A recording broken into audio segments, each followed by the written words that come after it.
नमस्कार दोस्तों, एग्जाम का अंकस चैनल पे आपका स्वागत है। मैं हूं केदारनाथ मिश्रा। दोस्तों, ये समय हमारी डेली करंट अफेयर्स की वीडियो का है। अत्यधिक व्यस्तताओं के चलते 2-3 दिनों से यह वीडियो आपको नहीं मिल पाई है। प्रयास रहेगा कि आगे से ऐसी गलती ना हो और नियमित रूप से आपको डेली करंट अफेयर्स की वीडियो मिलती रहे। तो चलिए 30 सितंबर, 1 अक्टूबर और 2 अक्टूबर की जो महत्वपूर्ण खबरें हैं पहले उनको देख लेते हैं और अगली वीडियो में हम 3 अक्टूबर, 4 अक्टूबर और 5 अक्टूबर की करंट अफेयर्स की वीडियो को कवर करेंगे। ठीक है दोस्तों, इसके पहले दोस्तों आप हमारे टेलीग्राम चैनल और व्हाट्सएप चैनल को ज्वाइन कर लीजिए, जिसका लिंक हमने डिस्क्रिप्शन बॉक्स में दे दिया है और वहां से इस करंट अफेयर्स की पीडीएफ भी आप डाउनलोड कर सकते हैं। तो चलिए शुरू करते हैं।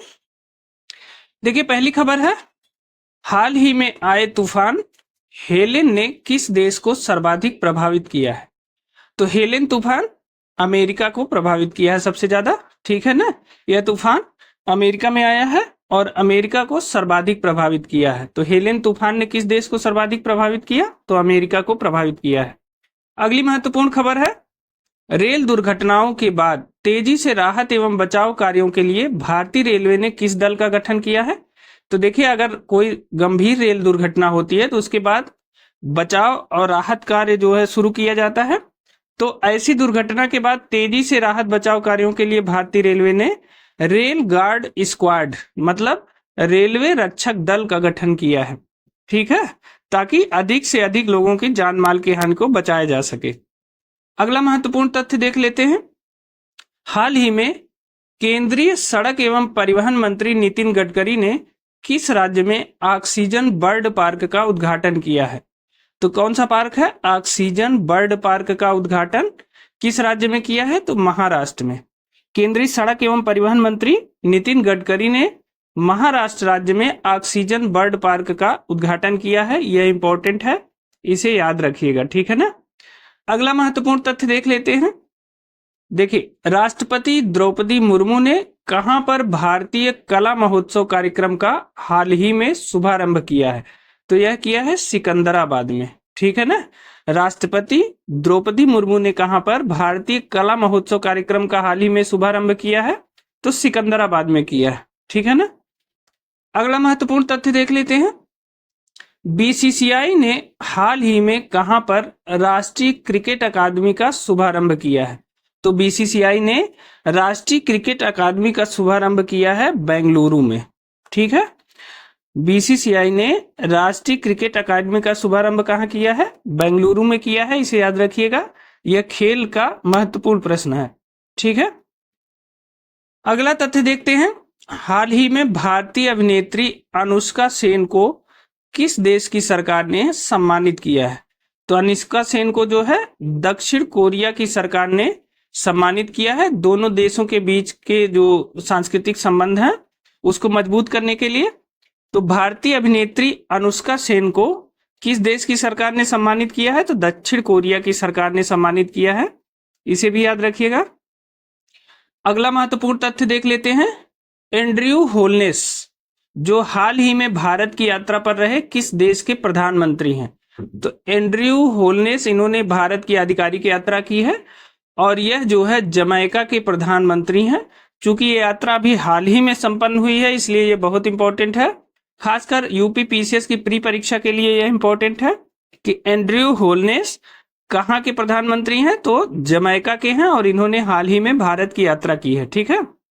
अगला महत्वपूर्ण तथ्य देखते हैं, हाल ही में NATO North Atlantic Treaty Organization ने कहां पर उत्तरी भूमि कमान स्थापित करने का निर्णय लिया है? यह है उत्तरी। तो नाटो ने, नॉर्थ अटलांटिक ट्रीटी ऑर्गेनाइजेशन है नाटो, इन्होंने कहां पर उत्तरी भूमि कमान स्थापित करने का निर्णय लिया है? तो पूर्वी फिनलैंड में। ठीक है, पूर्वी फिनलैंड में नाटो जो है उत्तरी भूमि कमान स्थापित करेगा। ठीक है।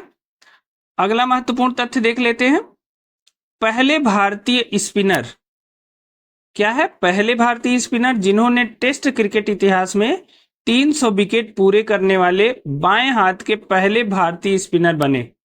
तो यह बने हैं रविंद्र जडेजा। इसमें दो चीजें बहुत महत्वपूर्ण है। एक तो देखिए, ये 300 विकेट पूरा किया इन्होंने, और दूसरा है बाएं हाथ के पहले स्पिनर हैं ये। ठीक है ना। तो बाएं हाथ के पहले भारतीय स्पिनर जिन्होंने 300 विकेट पूरा किया है वो कौन है? वो है रविंद्र जडेजा। इंपॉर्टेंट क्वेश्चन है, ठीक है। रविंद्र जडेजा बाएं हाथ के पहले स्पिनर हैं जिन्होंने 300 विकेट पूरा किया है भारत की तरफ से, ठीक है। अगला महत्वपूर्ण तथ्य है, बहुत इंपॉर्टेंट है, हाल ही में दादा साहब फाल्के पुरस्कार के लिए किसे चुना गया है? तो मिथुन चक्रवर्ती को चुना गया है, ठीक है ना। दादा साहब फाल्के पुरस्कार के लिए किसे चुना गया है? मिथुन चक्रवर्ती को। बहुत इंपॉर्टेंट है, इसे याद रखिएगा, ये जरूर पूछा जाएगा। अगला महत्वपूर्ण तथ्य देख लेते हैं। इस वर्ष 14वीं हॉकी इंडिया महिला जूनियर राष्ट्रीय चैंपियनशिप 2024 का आयोजन किस राज्य में किया जा रहा है? फिर से प्रश्न देखिए, 14वीं हॉकी इंडिया महिला जूनियर राष्ट्रीय चैंपियनशिप 2024 का आयोजन किस राज्य में किया जा रहा है? तो झारखंड में, ठीक है। 14वीं हॉकी इंडिया महिला जूनियर राष्ट्रीय चैंपियनशिप 2024 का आयोजन किस राज्य में किया जा रहा है? झारखंड में आयोजित किया जा रहा है। अगला महत्वपूर्ण तथ्य देखते हैं। देखिए, आईफा अवार्ड्स 2024 में सर्वश्रेष्ठ अभिनेता का पुरस्कार किसे दिया गया है? तो शाहरुख खान को दिया गया है, ठीक है ना। कौन सा पुरस्कार है? आईफा अवार्ड 2024 में सर्वश्रेष्ठ अभिनेता का पुरस्कार किसे दिया गया है? शाहरुख खान को दिया गया है। इससे पहले की वीडियो में हमने बताया था कि आज तक आईफा अवार्ड सिर्फ 2 बार भारत में हुआ है।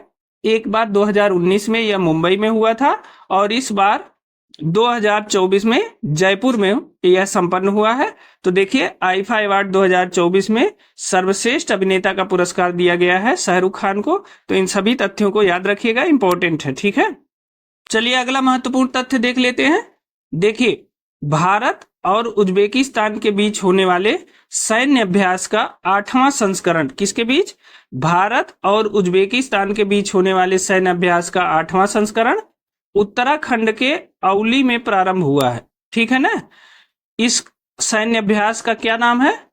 तो इस सैन्य अभ्यास का नाम है काजिंद, ठीक है ना। यह भारत और उज्बेकिस्तान के बीच होने वाले सैन्य अभ्यास का नाम है काजिंद और यह 8वां संस्करण है जो उत्तराखंड औली में संपन्न हो रहा है, ठीक है। अगला महत्वपूर्ण तथ्य देखते हैं। वेस्टइंडीज के बेहतरीन बल्लेबाज ब्रायन लारा द्वारा हाल ही में प्रकाशित पुस्तक का क्या नाम है? तो इसका नाम है लारा द इंग्लैंड क्रॉनिकल। अब देखिए, वेस्टइंडीज के बेहतरीन बल्लेबाज थे ब्रायन लारा, आपने इनका नाम जरूर सुना होगा। और इन्होंने लारा द इंग्लैंड क्रॉनिकल नाम का एक पुस्तक लिखी है और इसके सह लेखक है फिल वाकर, ठीक है। तो फिल वाकर के साथ मिलकर इन्होंने यह पुस्तक लिखी है और इसमें इन्होंने इंग्लैंड में खेली गई जो बड़ी बड़ी पारियां हैं उसके बारे में इन्होंने जिक्र किया, ठीक है। तो Lara the England Chronicle Brian Lara और फिल वाकर की लिखी एक पुस्तक है, ठीक है। अगला महत्वपूर्ण तथ्य देखते हैं। Armed force medical service AFMS की पहली महिला महानिदेशक बनने का गौरव किसे प्राप्त हुआ है? तो यह प्राप्त हुआ है आरती सरीन को, ठीक है। क्या है? Armed force medical service AFMS की पहली महिला महानिदेशक बनने का गौरव आरती सरीन को प्राप्त हुआ है। इंपॉर्टेंट है, याद रखिएगा, ठीक है। अगला महत्वपूर्ण तथ्य है, हाल ही में नाटो का नया महासचिव किसे नियुक्त किया गया है? तो मार्क रूटो को नियुक्त किया गया है और यह नीदरलैंड के पूर्व प्रधानमंत्री हैं। ये बहुत इंपॉर्टेंट है क्योंकि नाटो इस समय चर्चा में रहा है।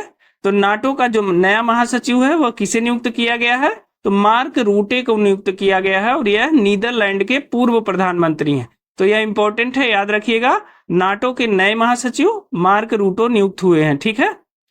अगला महत्वपूर्ण तथ्य है, 25वां लाल बहादुर शास्त्री राष्ट्रीय पुरस्कार 2024 किसे प्रदान किया गया है? तो यह राजश्री बिड़ला को प्रदान किया गया है, ठीक है। 25वां लाल बहादुर शास्त्री राष्ट्रीय पुरस्कार 2024 राजश्री बिड़ला को प्रदान किया गया है। यह भी इंपॉर्टेंट तथ्य है, ठीक है। अगला महत्वपूर्ण तथ्य देखते हैं। सबसे तेज 27,000 रन बनाने वाले खिलाड़ी कौन है?